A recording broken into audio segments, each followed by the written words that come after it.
Please don't judge me before hearing my truth. I know what whispers sound like behind backs. I hear every rumor, every careless assumption made. They think it's papers. They think it's beauty. They think it's rebellion. They think I'm foolish. But they're all wrong. Completely, painfully wrong. This is my confession. Raw and unfiltered truth. The real reason matters. More than pride ever. More than ego speaks. More than culture expects. I'm marrying her. Yes, she's foreign. Different language spoken. Different traditions followed. Different food cooked nightly. Different prayers whispered softly. But difference isn't danger. Difference isn't betrayal. Difference isn't weakness. Difference isn't escape. It started unexpectedly. No grand romantic plan. No desperate lonely night. No calculated decision made. We met simply, two ordinary strangers, across an ordinary moment, in an ordinary place. Yet something shifted. Something quiet stirred.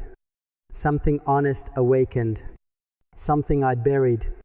She listened deeply, not just politely, not waiting her turn, not pretending attention.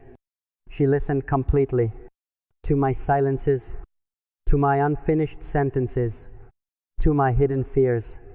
No one noticed before. No one cared enough. No one stayed present.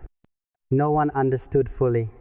She did though, without forcing answers, without mocking vulnerability, without measuring masculinity.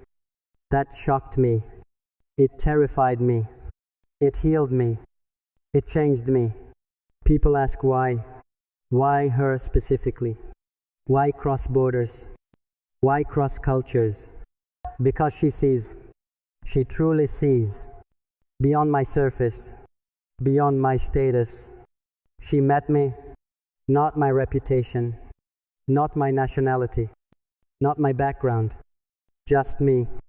Flawed and human. Tired and imperfect.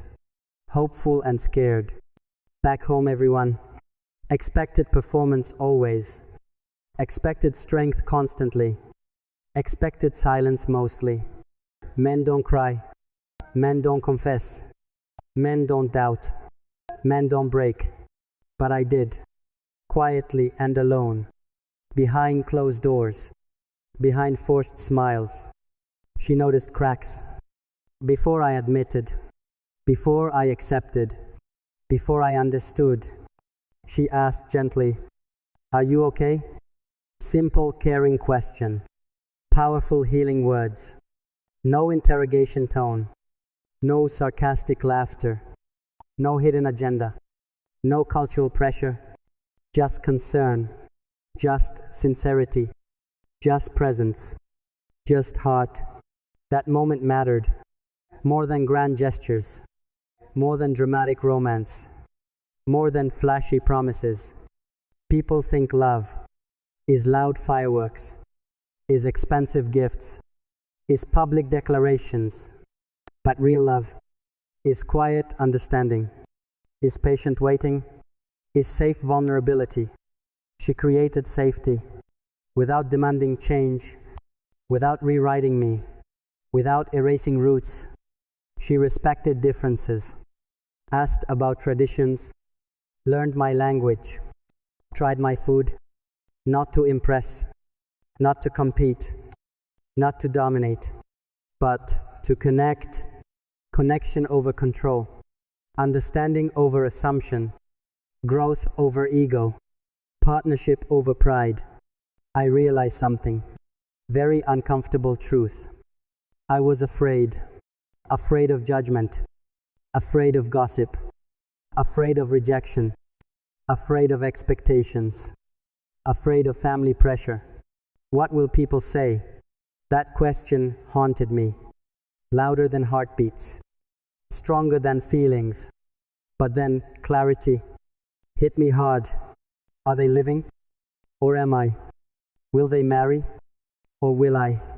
Will they suffer? Or will I? Their opinions temporary, my happiness permanent. Their whispers fading, my life lasting.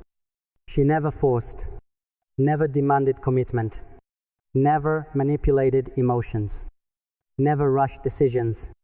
She simply stayed, consistent and steady, kind and grounded, honest and patient. Consistency changed everything.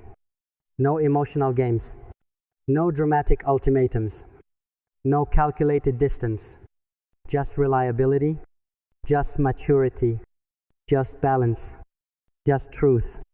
I saw strength, not loud aggression, not dominating presence, not cultural superiority, quiet, resilient strength, strength in compassion, strength in patience, strength in forgiveness. She forgave misunderstandings, forgave awkward moments, forgave cultural mistakes, forgave my fears, not because weak, but because wise, not because desperate, but because secure. Security attracts peace. Peace builds trust. Trust builds partnership. Partnership builds family. And I want family, not performance marriage, not societal trophy, not political statement. I want peace. After exhausting days, after heavy expectations, after silent battles, with her laughter, feels like sunlight, feels like healing, feels like home. Home isn't geography. Home isn't passport. Home isn't borders. Home is feeling, and she feels like safe harbor, like answered prayer, like destiny's kindness. People accuse me of abandoning culture, of betraying heritage, of chasing fantasy, but loving her doesn't erase roots, doesn't cancel identity, doesn't reject origins. It expands horizons. It deepens empathy. It strengthens perspective. It matures character. Marriage isn't transaction. It's lifelong partnership. It's daily commitment. It's shared vulnerability. I choose her, not for novelty,